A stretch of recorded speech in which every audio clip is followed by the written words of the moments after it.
이스라엘 백성들이 에돔 땅을 지나 북으로 올라가서 아모리 땅에서 가나안 입성의 예행 연습을 아주 잘 치렀습니다. 그래서 꿀맛 같은 승리를 맛보게 되었죠.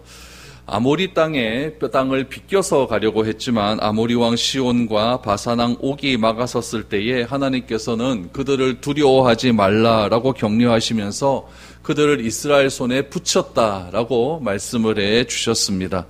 하나님께서 승리의 보증이 되심으로 이스라엘은 승리하게 되었습니다. 아모리 땅에서 거둔 이스라엘 백성들의 승리는 굉장히 큰 주변에 영향을 끼치게 되었습니다. 특별히 이 모압이라고 하는 나라에 아주 큰 영향을 미쳤는데, 이 모압 왕 발락이 아모리 왕과 바산 왕의 패배 때문에 큰 두려움이 생기게 됩니다. 오늘 본문의 말씀은 이스라엘로 인해서 두려움을 맛보게 된 모압과 관련된 말씀입니다. 특별히 거짓 선지자 발람과 관련된 사건이 오늘 본문 22장부터 시작을 해서 24장까지 이어집니다. 22, 23, 24 우리 3장에 걸쳐서 나오지 않습니까? 거짓 선지자인 발람과 관련된 사건, 그리고 그 발람에게 찾아간 발락 왕에 대한 이야기가 왜 이렇게 민수기에서 큰 부분을 차지하는가는 중요한 의미가 있기 때문에 그렇습니다. 여러분, 오늘 이 발람과 발락에 관한 이 사건을 통해서 하나님께서 우리에게 주시고자 하는 메시지를 좀 잘 들었으면 좋겠습니다. 여러 가지 해석들이 있지만 저는 오늘 종교적인 속성의 관점으로 이 본문을 한번 여러분들과 생각해 보려고 합니다. 종교라고 하는 것은 인간이 살아가는 모든 곳에 존재합니다. 많은 종교가 이 땅에 존재했다가 사라지게 되었고, 인류의 역사는 종교의 역사다라고 할 정도로 굉장히 종교가 큰 영향을 미치게 됩니다. 서구권의 역사는 다 기독교의 역사 아니겠습니까? 그 기독교의 역사가 얼마나 많은 사람들에게 영향을 미치고 그 기독교의 영향이 오늘 우리에게도 그대로 전해져 내려온다라고 하는 것은 종교의 영향력이 그만큼 크다라는 것을 우리는 알게 됩니다. 예수님께서 이 땅에 왜 오셨을까요? 예수님께서 이 땅에 오신 이유가 도대체 무엇일까요? 예수님께서 이 땅에 오신 그 이유는 또 하나의 종교를 만들기 위해서 이 땅에 오신 것이 아니라는 것을 여러분 꼭 기억하셔야 됩니다.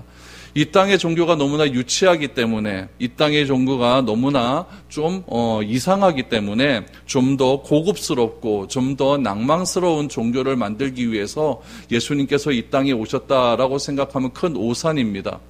예수님이 이 땅에 오신 이유는 이 땅의 종교를 다 멸하기 위해서 오셨습니다. 그래서 우리가 예수님을 경험하고 예수님을 만나게 되면 종교가 가진 속성에 얽매이지 않습니다. 세상의 역사는 예수님이 오신 그 시점을 기준으로 해서 기원 전, 기원 후 이렇게 시대를 구분합니다. 마찬가지로 우리의 인생도 예수님을 만나게 되면 예수님을 만나기 전, 예수님을 만난 후로 이렇게 구분이 될 수가 있는 것이죠. 예수님이 이 땅에 오시기 전을 기원 전이라고 하고 오신 후를 기원 후라고 한다면 우리의 인생도 분명히 이렇게 나누어지는 시점이 있다는 이야기입니다. 이 시점을 통해서 예수님을 믿는 사람과 믿지 않는 사람의 차이가 구분이 되는 것이고, 예수님을 믿는 사람과 종교인들 간의 차이도 분명하게 나뉘어진다는 것을 여러분 꼭 기억하셔야 됩니다. 사람을 변화시킬 수 있는 것은 오직 복음밖에 없고, 그 복음이 오늘날도 전해지고 있기 때문에 복음을 받아들인 사람은 변하게 되어 있습니다. 내가 예수를 믿고 내가 교회를 다닌다고 할지라도 내가 변하지 않는 것은 이유는 딱 한 가지밖에 없습니다. 복음이 믿어지지 않기 때문에 그렇습니다.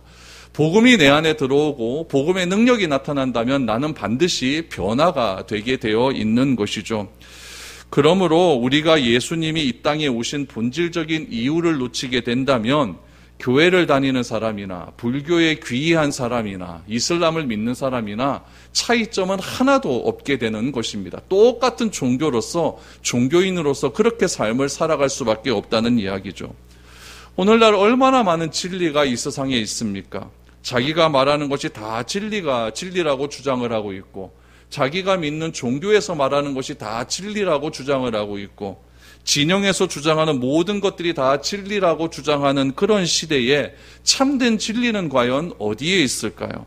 그 진리를 성경은 우리에게 말하고 있습니다. 그것은 바로 복음이라는 이야기죠. 그러므로 복음은 절대 타협할 수 있는 것이 아닙니다. 복음은 변질되어서도 안 되고, 복음은 오늘 시작되었다고 해서 내일 없어지는 것도 아닌, 복음은 영원한 것입니다. 왜냐하면 복음은 진리이기 때문에 그렇습니다. 오늘 본문에 등장하는 거짓 선지자 발람, 그리고 그 거짓 선지자 발람을 찾아가는 모압 왕 발락, 이 두 사람을 통하여서 종교의 본질이 무엇인지, 종교가 말하는 것과 복음이 말하는 것의 차이가 무엇인지를 여러분 오늘 잘 한번 들어보시기를 바랍니다. 그래서 여러분 성령님께 기도하십시오. 이게 22장부터 24장까지 몇 주간이 될지 모르겠습니다. 꽤 오랜 시간 이 종교에 대한 이야기가 계속 지속될 것 같은데, 우리에게 통찰력을 주시어서 이 종교를 잘 분별할 수 있는 능력을 달라고 기도하십시오. 세상을 분별할 수 있는 능력을 달라고 기도하십시오. 그럴 때에 하나님께서는 이 모든 것들을 분별할 수 있는 능력을 우리에게 허락하여 주시어서 이 험진한 세상, 이 다변화된 이 세상 속에서 변하지 않는 진리의 복음이 무엇인지를 우리에게 다시금 하나님께서는 말씀해 주실 것입니다. 오늘 이러한 마음을 가지고 우리 모압 왕 발락과 또 거짓 선지자 발람에 관한 이야기를 한번 들어보도록 하겠습니다. 1절 말씀 보시죠. 이스라엘 자손이 또 길을 떠나 모압 평지에 진을 쳤으니 요단 건너편 곧 여리고 맞은 편이더라 라고 말합니다. 모압 평지를 요즘도 가보면은 남쪽 가나안 지경을 다 볼 수가 있습니다. 모압 평지라고 되어 있지만 모압 그 평지 위에 가면은 전망대가 있는데, 그 전망대에 올라가면 사해를 비롯한 여리고도 나오니까 여기요, 그렇죠? 그러니까 굉장히 지금 가나안 땅에 인접해 있다라는 것을 우리가 알게 되는 것이죠. 이것은 결국 무엇이냐면 요단강을 건너기만 하면 이제 약속의 땅, 목적지에 도착한다라고 하는 그런 의미가 담겨져 있는 것이죠. 그런데 가나안을 코앞에 둔 시점에서 모압이 시비를 걸기를 시작을 합니다. 그 시비의 이유가 무엇이냐면 바로 두려움 때문입니다. 오늘 2절과 3절을 보시죠. 십볼의 아들 발락이 이스라엘이 아모리인에게 행한 모든 일을 보았으므로 모압이 심히 두려워하였으니 이스라엘 백성이 많음으로 말미암아 모압이 이스라엘 자손 때문에 번민하더라 라고 말합니다. 모압 왕이 두려워했다라고 나옵니다. 두려워하는 이유가 2절, 3절에 보니까 두 가지 이유가 나옵니다. 첫 번째 이유는 무엇이냐면은 이스라엘이 아모리 사람에게 행한 일을 보았기 때문이다. 행한 일을 보았다라는 것이죠. 아모리 왕 시온과 바산 왕 옥이 어떻게 이스라엘에게 패배했는지를 듣고 보았다라는 이야기죠. 이 일 때문에 모압이 두려움에 빠졌다라는 겁니다. 그러면은 그 두려움이 어떤 것인지를 좀 더 구체적으로 살펴볼 필요가 있습니다. 여러분, 그 모압 왕 발락에게 온 두려움이 자기에게 직접적인 해가 되었습니까? 그건 아니에요. 자기에게 어떤 해를 미친 건 하나도 없습니다. 주변의 상황에 일어나는 일 때문에 자기가 두려움에 빠졌다라는 이야기죠. 이스라엘이 모압에게 어떤 두려움을 가할지도 모른다라고 하는 그것 때문에 두려워한 겁니다.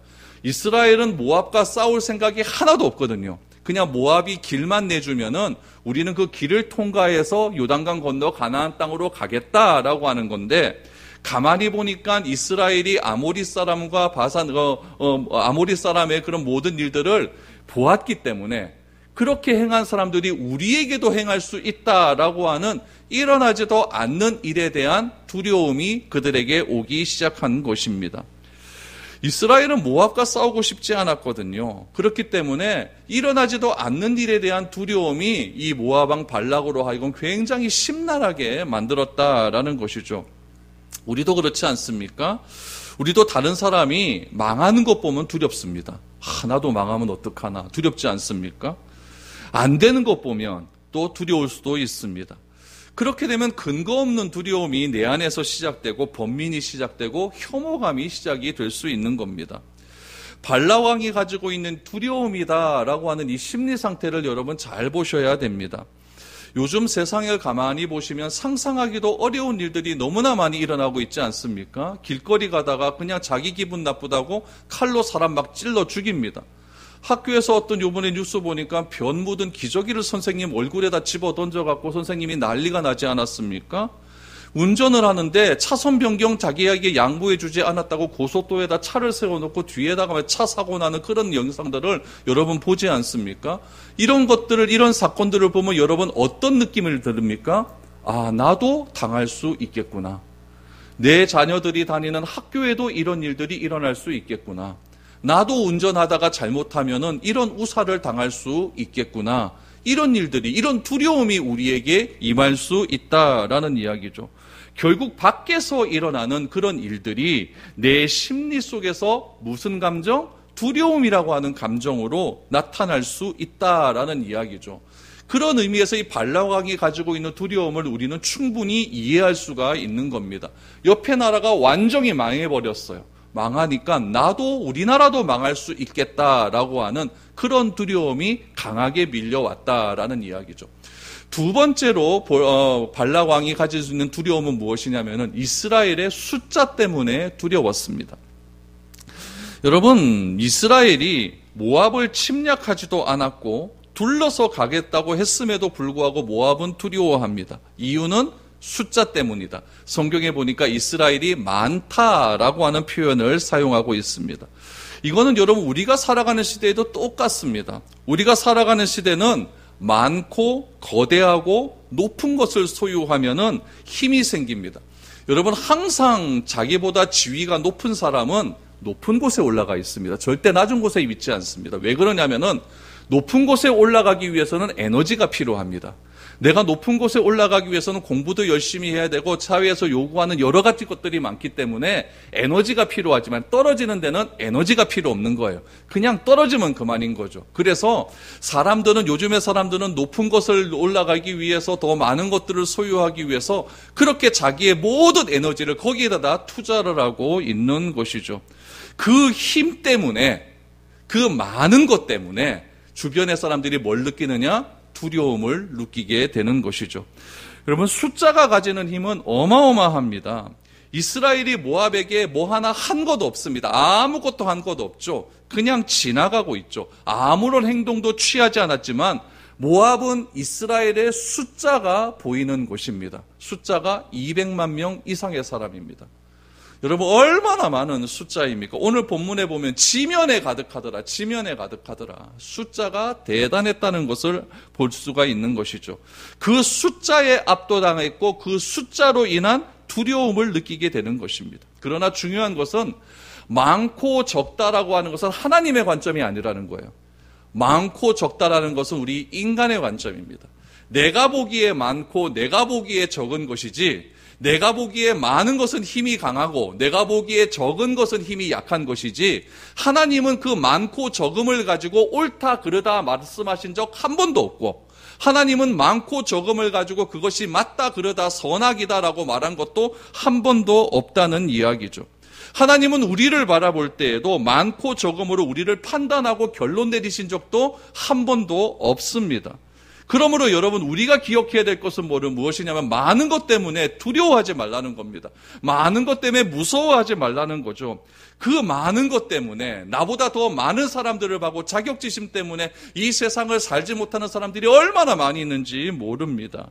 그러나 하나님은 그 많은 것으로 사람을 변화시키는 것이 아니라 로마서 말씀 속에서도 한 사람의 순종하심으로 우리를 구원시키셨다는 이야기죠.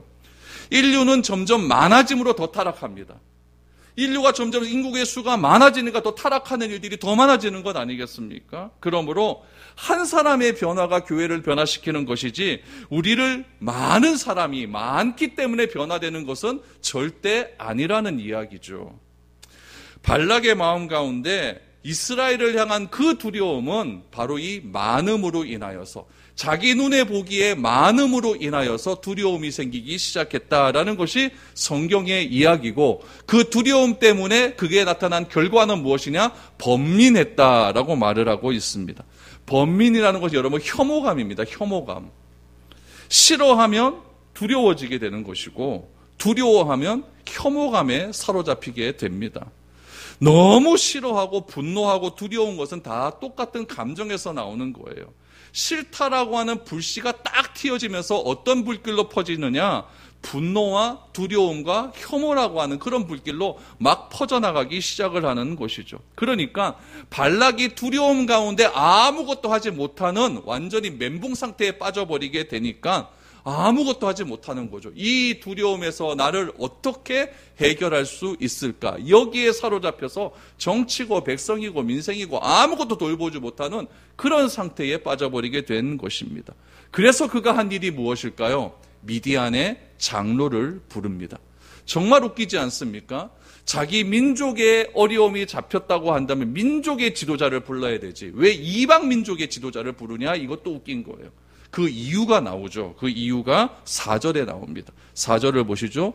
미디안 장로들에게 이르되 이제 이 무리가 소가 밭에 풀을 뜯어 먹음같이 우리 사방에 있는 것을 다 뜯어 먹으리로다 하니 그때의 십볼의 아들 발락이 모압의 왕이었더라 라고 말합니다.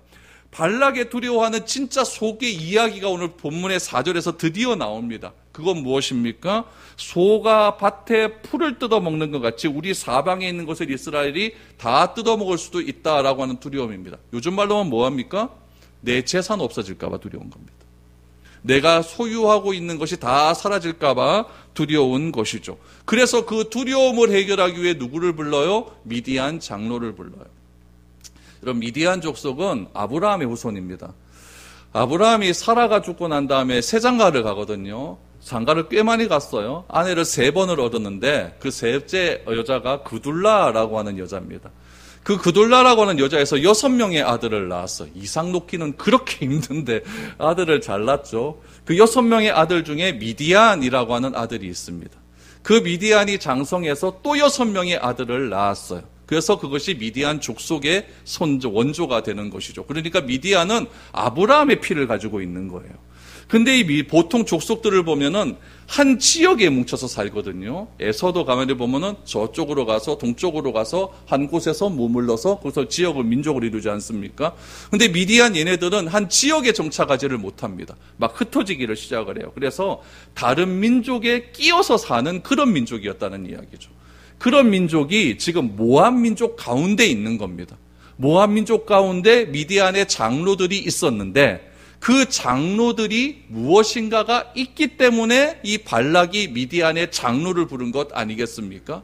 그럼 미디안의 장로들은 과연 무엇을 가지고 있었을까요? 이게 중요한 것이죠. 미디안의 장로들이 가지고 있는 것, 그것을 보시기를 바랍니다. 5절, 6절입니다. 그가 사신을 부올의 아들 발람의 고향인 강가 부돌에 보내어 발람을 부르게 하여 이르되 보라 한 민족이 애굽에서 나왔는데 그들이 지면에 덮여서 우리 맞은편에 거주하였고 우리보다 강하니 청하건대 와서 나를 위하여 이 백성을 저주하라. 내가 혹 그들을 쳐서 이겨 이 땅에서 몰아내리라.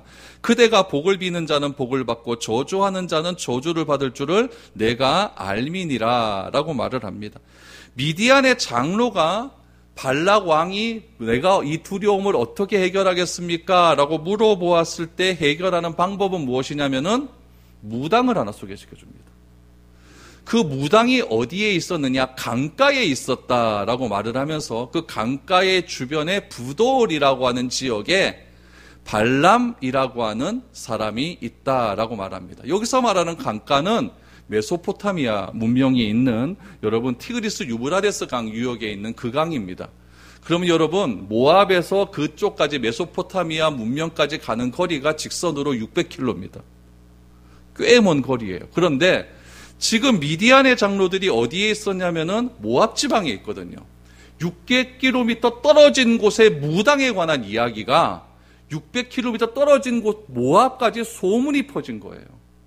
요즘은 여러분 SNS 하나면은 인터넷이 발달되고 그러니까 저 지구 반대편의 일도 다 알지 않습니까? 그때는 어떻게 알 수 있었을까요? 이거는 구두로 전해지지 않으면 알 수가 없는 그런 시대적 환경이에요. 근데 거리가 몇 킬로라고요? 600km. 그러니까 이 발람이라고 하는 이 사람의 얼마나 유명세가 있었는지를 우리가 짐작을 할 수가 있는 거죠. 그 사람에게만 가면은 해결이 된다는 이야기예요. 해결이 된다. 그런데 그 해결 방법이 무엇이냐? 이게 중요한 거죠.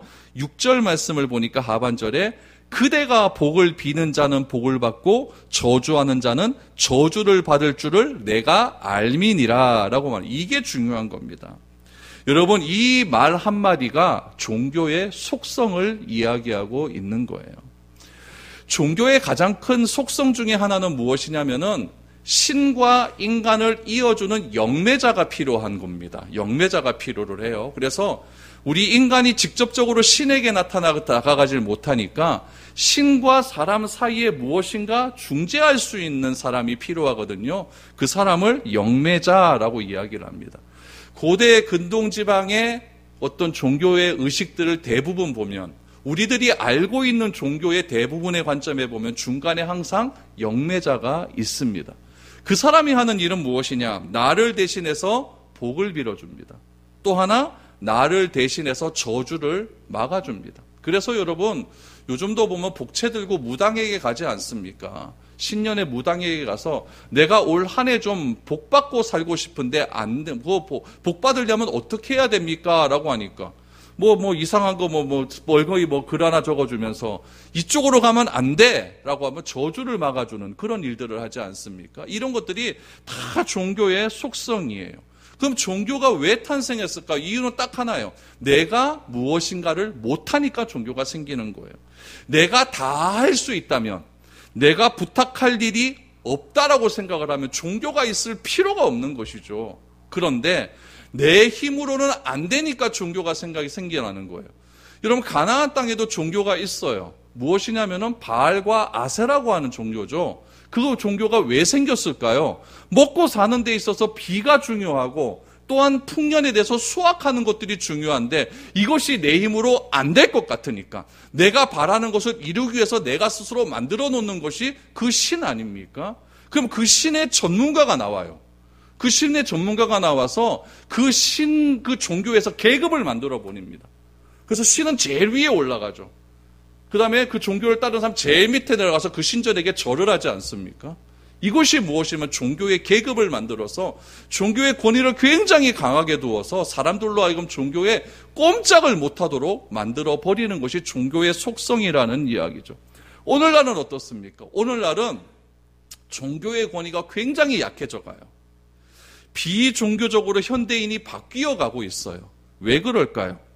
내가 더 이상 필요로 하는 것을 종교의 힘에 의해서 없어도 된다고 하는 생각들이 많기 때문에 그렇습니다.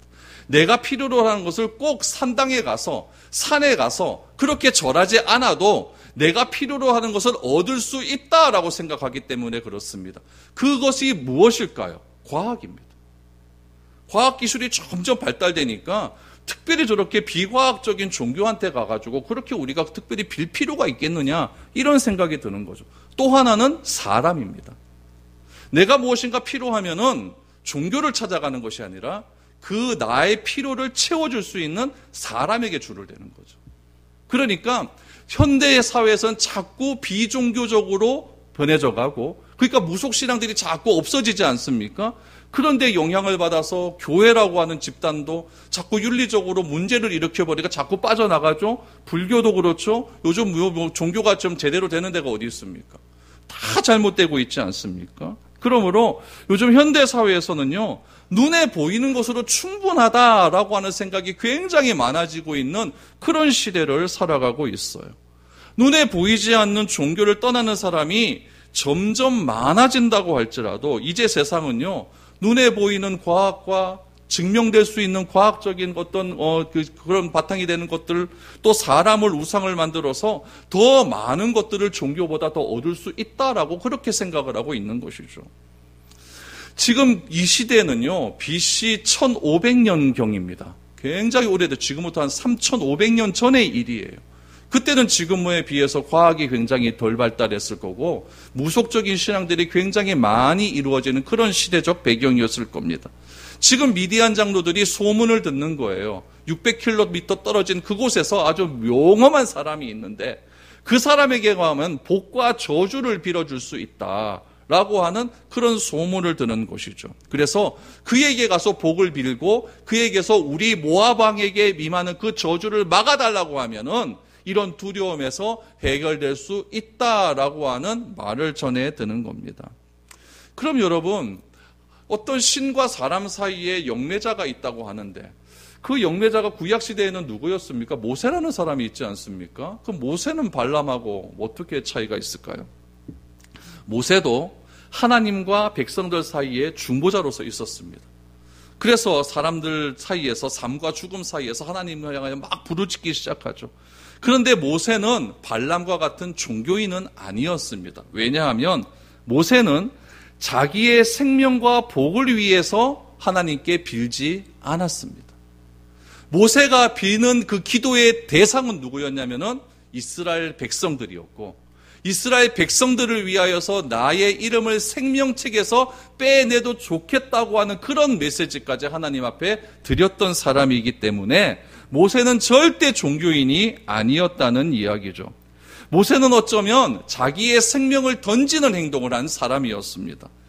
여러분, 내가 더 중요하고 내가 살아가는 복에 더 목마른 삶을 살아간다면 여러분 이 종교 사업에서 헤어나오질 못해요. 종교 사업은요, 종교 비즈니스는요, 불황이 없습니다. 언제까지 세상 끝날 때까지 종교 사업은요, 계속해서 번져나갈 거예요. 그러나 주님은 우리에게 분명히 말을 하고 있어요. 진리가 내 안에 거하면 그 진리 안에서 자유할 것이지, 그 진리가 내 안에 거했음에도 불구하고 내가 복과 저주의 문제를 가지고 헤어나오지 못한다고 한다면 그것은 참된 진리가 나에게 들어온 것이 아니라는 이야기예요. 더 이상 우리는 복과 저주 때문에 내 삶이 가로막혀서 내 삶을 두려워하고 내 삶을 두려움에 빠지는 그런 일들이 사라져야 한다는 이야기죠. 모세는 그런 의미에서 내 부탁에 얽매이는 그런 삶을 살질 않았습니다. 백성들을 위하여서 백성들의 삶과 죽음의 기로에 서야 있을 때 자기를 던져서 하나님께 생명을 구하는 사람은 모세였기 때문에 모세는 절대 거짓된 종교인은 아니었습니다. 이런 생각 속에서 여러분, 우리에게 발람과 같은 거짓 선지자는 필요할까요? 필요하지 않을까요? 필요 없는 겁니다. 발락은 최고 권력자인 왕입니다. 그런데 누가 필요합니까? 발람이 필요합니다. 왜 그럴까요? 복과 저주를 막는 사람이 발람이라고 생각했기 때문에 그렇습니다. 그래서 여전히 내가 중요하다면 누가 필요한 거예요? 종교인이 필요한 거예요. 주님은 내가 중요한 것이 아니라 내 안에 계신 하나님이 중요한 것이지, 내가 자꾸 나만을 보인다면 자꾸 누구에게로 갈 수밖에 없습니까? 종교인에게로 갈 수밖에 없는 거예요. 그래서 발락은 자기가 가지고 있는 재산이 중요한 것이고, 눈에 보이는 숫자가 중요한 것이고, 또한 이스라엘이 그 주변 국가들이 행했던 그 일들이 더 중요하다고 여겼기 때문에 누가 필요한 겁니까? 이것을 해결해 줄 수 있는 거짓 선지자가, 종교인이 필요하다는 이야기죠. 그래서 미디안의 장로들을 찾게 된 것입니다. 미디안의 장로들은 어떤 소문을 알고 있기 때문에? 발람에 대한 소문을 알고 있기 때문에 그렇죠. 그래서 미디안의 장로들의 말을 따릅니다. 7절 8절 보시죠. 모압 장로들과 미디안 장로들이 손에 복채를 가지고 떠나 발람에게 이르러 발락의 말을 그에게 전하매 발람이 그들에게 이르되 이 밤에 여기서 유숙하라. 여호와께서 내게 이르시는 대로 너희에게 대답하리라. 모압 귀족들이 발람에게서 유숙하니라. 여러분, 여기서 또 재미있는 거는 뭐냐면은 발람에게 갈 때 누구도 같이 갑니까? 모압의 장로들이 같이 갑니다. 모압의 장로들의 손에는 뭐가 있어요? 복채가 있는 거죠. 그러니까 제사는 이방 장로들에게 못 맡기는 겁니다. 내 제사는 내 오른팔 모압 장로들에게 맡기는 거고, 미디안 장로들은 소개시켜줘야 되니까 그렇게 가게 되는 것이죠. 모압과의 장로들과 미디안 장로들이 여러분 복채를 가지고 600km나 떨어진 북쪽으로 그렇게 부도를 향해서 갑니다. 제가 한번 가만히 생각해봐요. 1시간에 한 4km 걷는다. 그래서 10시간 걷는다? 그러면 하루에 40km 걷는 것이고, 그럼 40km를 600km로 가려고 하면 얼마나 걸리는 거예요? 이거는 여러분 굉장히 오랜 시간이 걸리는 그런 길입니다. 차가 있습니까? 뭐가 있습니까? 걸어가야 되는데, 복채 가려고 하면 또 낙타에다 또 얼마나 비단 많이 싣고 가야 되겠습니까? 그렇게 걸어가는 겁니다. 뭐 때문에요? 복과 저주 때문에. 여러분, 종교에 미쳐버리면은 이런 일이 일어나는 거예요. 제가 예전에도 얘기했지만은 이제 수능철 다가오지 않습니까? 이제 종교 비즈니스가 잘 되는 동네가 하나 있습니다. 갓바위죠. 제가 갓바위 갔다 하니까 가봤다 아닙니까? 여러분, 걷지도 못하는 할매들이요, 자기 손자 그 수능 대박하려고 그렇게 기어 올라갑니다. 걸을 때는 계단도 못 걸어가는 그 할머니들이 자기 손자 그 복 때문에 여러분 그냥 막 올라가요. 그냥 막 올라가요. 이 힘이 어디서 나와요? 대단한 거죠. 종교적 힘이라는 것이요. 우리나라는 어떻습니까? 우리나라도 19세기 초까지 이런 일들이 판을 치던 세상 아니었습니까? 선교사들이 제일 처음에 와서 우리나라에 이런 거 보고 놀랐어요. 남자들 술 먹고 주정뱅이 하는 거, 또 여자들 아무나 첩질하는 거, 도박하는 거, 또 더러운 거, 더러운데도 흰 옷만 입고 다니는 거, 베개민족이라고 더러운데도 흰 옷만 입고 다니는 거, 또 이런 무속신앙에 미쳐 있는 거, 이런 것들을 보고 굉장히 놀란 그런 편지들을 보면은 참 우리나라가 무식한 나라였다라는 것을 알 수가 있는 거죠. 그런데 이렇게 잘 살 수 있는 게 여러분, 바른 신앙, 복음이 들어가니까 잘 살 수 있게 되는 것 아니겠습니까? 600km를 걸어서 그렇게 걸어갑니다. 갔더니 발람 선지자가 모압 장로들과 미디안 장로들 하룻밤 자고 가라라고 이야기합니다. 자고 가라는 이유가 뭐냐면 하나님께 물어보겠다고 이야기를 해요. 참 그것도 희한합니다. 9절에서 11절 보십시오. 하나님께 물어봤습니다. 하나님이 발람에게 임하여 말씀하시되 너와 함께 있는 이 사람들이 누구냐? 발람이 하나님께 아뢰되 모압 왕 십볼의 아들 발락이 내게 보낸 자들이니이다. 이르기를 보라, 애굽에서 나온 민족이 지면에 덮였으니 이제 와서 나를 위하여 그들을 저주하라. 내가 혹 그들을 쳐서 몰아낼 수 있으리라 하나이다. 이런 발람이 하나님께 물었더니 하나님께서 다시 묻습니다. 너와 함께한 이 사람들이 누구냐라고 묻습니다. 여러분, 여기서 이 질문을 잘 보셔야 돼요. 이게 하나님이 몰라서 묻는 걸까요? 다 알고 묻는 겁니다. 우리도 여러분 애들 잘못할 때 보면 너 뭐 잘못했어? 이렇게 묻지 않습니까? 묻는 이유가 뭐래요? 일실직고 고하라는 이야기예요. 여러분, 하나님이 아담을 부르실 때 아담아 부르십니다. 왜 부르셔요? 어디 있는지 몰라서 부릅니까? 자수하고 나오라는 이야기예요. 사무엘아 사무엘이 어디서 자는지 몰라서 묻습니까? 아니에요. 나오라는 이야기죠. 듣고 나오라는 이야기죠. 너와 함께한 이 사람들이 누구냐라고 질문을 할 때는 무엇이냐면 곧 나에게 질문하는 거예요. 하나님이 찾는 이유는 무엇이냐면 내가 나를 잃어버렸기 때문에 찾는 것이죠. 하나님은 내가 어디 있는지 다 압니다. 아는데도 나를 부르는 거예요. 자수하고 나오라는 거죠. 나를 놓쳤기 때문에 지금도 하나님은 우리를 부르시고 있는 겁니다. 하나님은 발람에게 이 사람이 누구냐라고 물었습니다. 그랬더니 발람이 발락에게 발락이 내게 보낸 사람이다라고 말을 합니다. 그리고는 발락 왕이 나에게 이스라엘을 저주하라고 이 사람들을 보냈습니다라고 이렇게 하나님께 이야기를 합니다. 그러자 하나님께서 이 종교적 행위에서 벗어날 수 있는 중요한 메시지를 12절에서 14절에 우리에게 주십니다. 12절부터 보시죠. 하나님이 발람에게 이르시되 너는 그들과 함께 가지도 말고 그 백성을 저주하지도 말라. 그들은 복을 받은 자들이니라. 발람이 아침에 일어나서 발락의 귀족들에게 이르되 너희는 너희 땅으로 돌아가라. 여호와께서 내가 너희와 함께 가기를 허락하지 아니하시느니라. 모압 귀족들이 일어나 발락에게로 가서 전하되 발람이 우리와 함께 오기를 거절하더이다 라고 말합니다. 하나님께서 이스라엘 저주하지 말라고 합니다. 이스라엘 저주하지 말라고 하는 분명한 이유를 내요. 그 이유가 무엇이냐? 이스라엘은 복받은 사람들이다 라고 말을 합니다. 여러분, 이것은 이스라엘의 정체성을 이야기하는 거예요. 이스라엘의 정체성은 돼지고기 안 먹고 할례 받고 뭐 어떤 날 지키고 여기에서 정체성이 나타나는 게 아니에요. 우리의 정체성이 주일날 뭐 교회에 오고 뭐 기도하고 밥 먹을 때 기도하고 여기서 나타나는 게 아니라는 이야기예요. 우리의 정체성은 어디서 나타납니까? 나는 하나님께 복받은 사람이다. 나는 복의 통로다. 여기에서 하나님을 믿는 복음의 정체성이 나타나는 것이지 내가 어떤 행위를 해서 정체성이 나타나는 것 절대 아니라는 이야기죠. 이스라엘은 복받은 사람들이다. 이거 누구와 하신 약속입니까? 아브라함에게 하신 약속 아닙니까?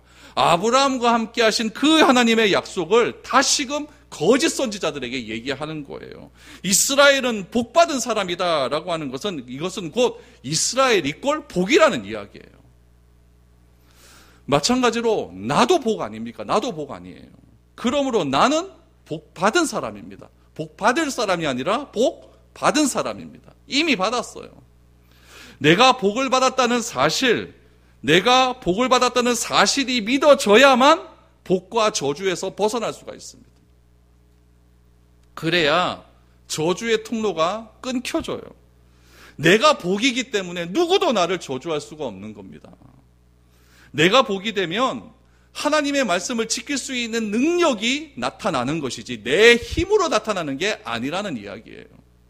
복이 되면 하나님의 말씀이 나의 방패가 되는 것이고 하나님이 나의 보호막이 되어주시기 때문에 어떤 어려움 속에서도 나를 지켜주십니다.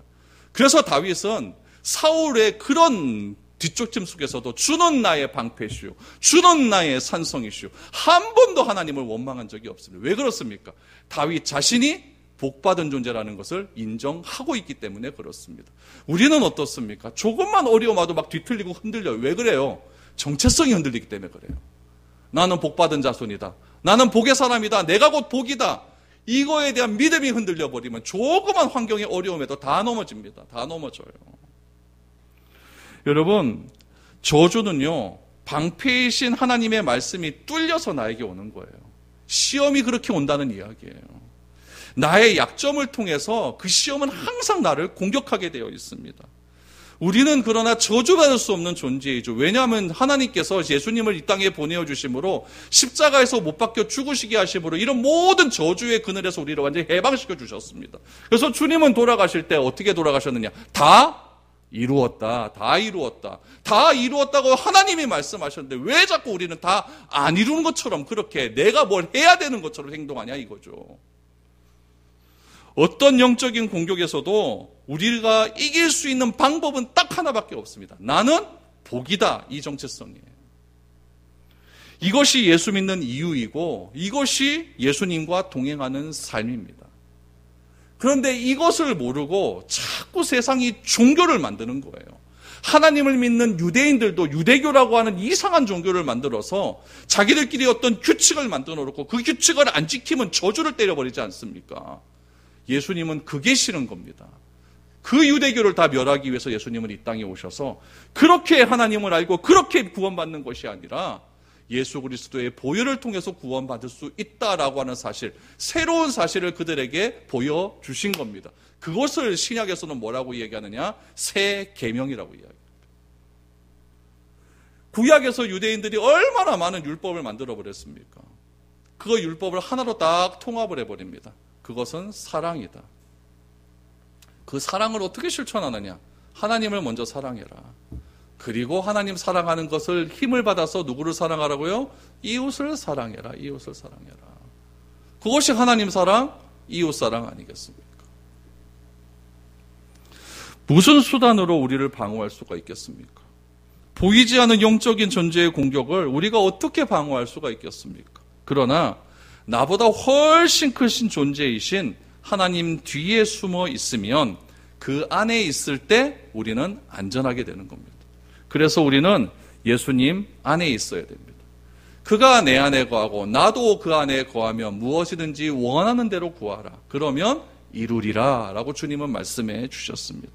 내가 그분 안에 거하고 그분이 내 안에 들어가는 이 신비한 체험이 우리가 매일매일 삶 속에서 경험되어질 때에 그때 우리는 나를 구하는 것이 아니라 하나님을 구하고 찾게 되는 겁니다.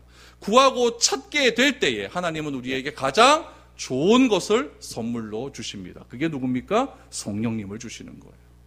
그러니까 구하고 찾고 두들겨서 내가 원하는 것을 구하면 나는 아직 종교인이 되는 것이고, 구하고 찾고 두들겨서 나를 위한 구하고 찾고 그런 것이 아니라 하나님을 위한 구하고 찾고 두드릴 때에 성령이 나에게 임하여 주심을 통하여서 내가 복의 근원이 되는 것이고 내가 복의 통로가 되는 것이고, 예수님을 알았을 때의 삶과 알지 못했을 때의 삶들이 철저하게 구분이 되어져서 이제 우리의 삶은 종교인의 삶이 아니라 복과 저주에 사로잡혀서 그렇게 사는 삶이 아니라 내가 복이라고 하는 그 삶 자체로 자유롭게 살 수 있는 그런 능력이 우리 가운데 임하게 된다는 이야기죠.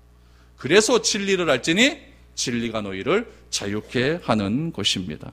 여러분, 눈에 보이지 않는 것을 본 사람은 보이는 것에 연연하지 않습니다. 너무너무 큰 것을 받는데 뭐 조만한 거 뭐 그렇게 우리가 신경 쓰겠습니까? 영원한 것을 본 사람은 일시적인 것에 묶이지 않습니다. 더 큰 가치에 묶여져 있기 때문에 그렇습니다. 여러분, 바라기는 이번 한 주간 살아가면서 더 이상 나를 구하지 마십시오. 나는 이미 하나님께 복받은 존재입니다. 나는 복의 통로로서 살아갈 것입니다. 많은 사람에게 내가 복의 통로가 된다는 사실을 알려주십시오. 나를 통하여 복이 전파되는 그런 귀한 파이프로서의 역할을 잘 감당하시기를 바랍니다. 그 방법이 무엇이냐? 더 이상 나를 구하는 것이 아니라 하나님을 구하는 삶을 살아가는 것입니다. 그럴 때에 우리는 복과 저주에 묶인 삶이 아니라 진리 안에서 자유하는 은혜의 삶을 살아갈 수 있게 되는 것이고, 그 삶이 두려움을 이길 수 있는 유일한 방법입니다. 이번 한 주간 샬롬의 은혜가 넘쳐날 수 있기를 바랍니다. 그래서 두려움에서 해방돼서 나는 복이다 라고 선언할 수 있는 아주 은혜에 넘치는 그런 성도님들 될 수 있기를 축복드립니다.